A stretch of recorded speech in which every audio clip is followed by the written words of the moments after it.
Balik lagi bareng gue Brian di Kampus Zone dan kita masih sama Kak Aura. Nah, tadi kita udah bahas di segmen sebelumnya kalau Kak Aura itu adalah anggota dari Gita Bahana Nusantara 2018. Otomatis skill bernyanyinya udah keren banget ya nggak sih? Nah, kita langsung tanya-tanya aja yuk.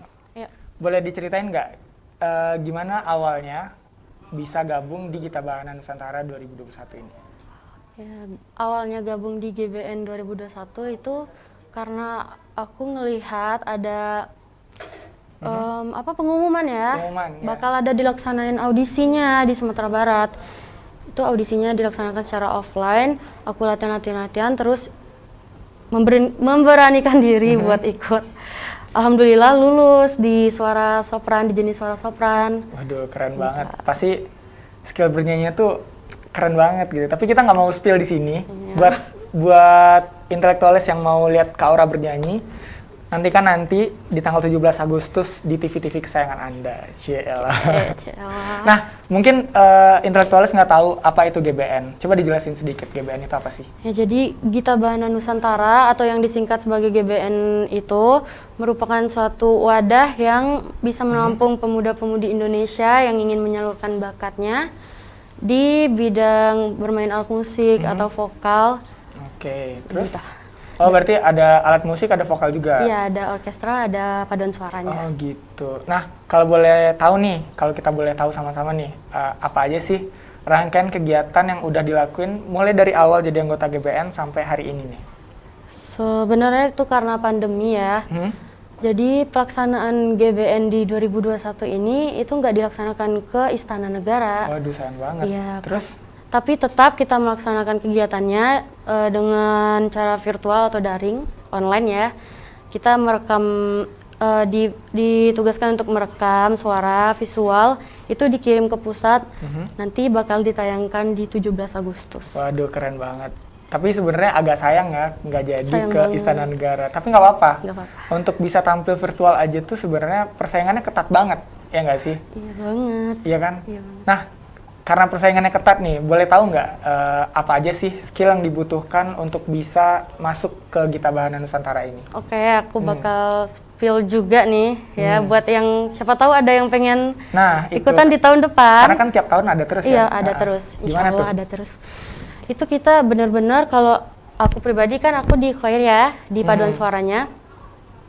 Yang pertama ya kualitas vokalnya harus diperhatikan. Terus kita kesiapannya juga pada saat tampil itu bagaimana. Kalau di detailnya itu biasanya di partitur. Partitur itu kayak rangkaian not angka atau not balok.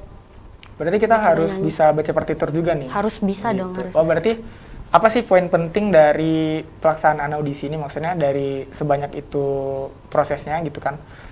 Yang paling penting kita kuasai itu apa sih menurut Kak Aura sendiri? Yang paling penting kita kuasai itu ya sebenarnya vokal kalau di aku. Vokal, Iya, vokal benar. banget, tekniknya vokal.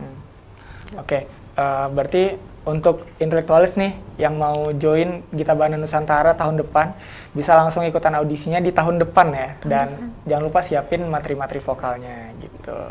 Nah, kita ngomongin soal sopran nih. Iya, ya kan? sopran. Sebenarnya sopran ini apa sih? Mungkin intelektualis ada yang nggak tahu gitu. Coba dijelasin sedikit. Oke, aku bakal jelasin yang sopran itu apa. Sopran itu jenis suara di manusia. Ya. Jadi manusia kan ada 4 jenis suaranya. Benar.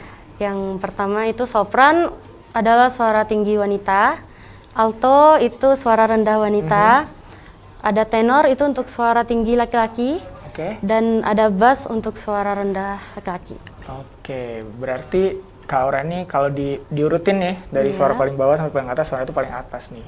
Widih, keren banget. Nah, kali ini kita bahas soal latihan nih. Nah, gimana sih latihan Kak Aura dari awal sampai audisi sampai sekarang? Latihan-latihan yang udah di jalan itu gimana sih? Maksudnya apa aja sih yang baru-baru dipelajari ini gitu? Oh iya, aku pelajari di GBN 2021 ini latihannya kan virtual. Benar. Jadi manage waktunya sih sebenarnya, kayak yang benar-benar diperhatikan. Sebenarnya kalau kita latihan di istana. Iya, di istana. Bukan. Oh, bukan. Di pusat Oh, di maksudnya. pusat ya. Iya. Sorry. Itu kan ada juga ada sesi latihan yang dikasih. Nah, Benar. kalau di pandemi ini juga kita dikasih latihan lewat Zoom. Terus itu ada 2 kali sehari. Waduh. Itu ada coachnya juga masing-masing suara, ada sopran kan itu juga ada coachnya gitu. Oke, berarti secara umum latihannya sama lah ya. Maksudnya jam latihannya saat sebelum pandemi sama setelah pandemi juga sama sebenarnya. Cuman bedanya adalah kalau sebelum pandemi itu kita ke istana, Iya. ke pemusatan Pusat, latihannya. iya. Kalau sekarang kita di virtual aja. Virtual gitu ya. aja, lewat rumah masing-masing. Gitu. Nah, boleh tahu nggak nih teknik vokal seperti apa yang dibutuhkan di Gita Bahana Nusantara ini?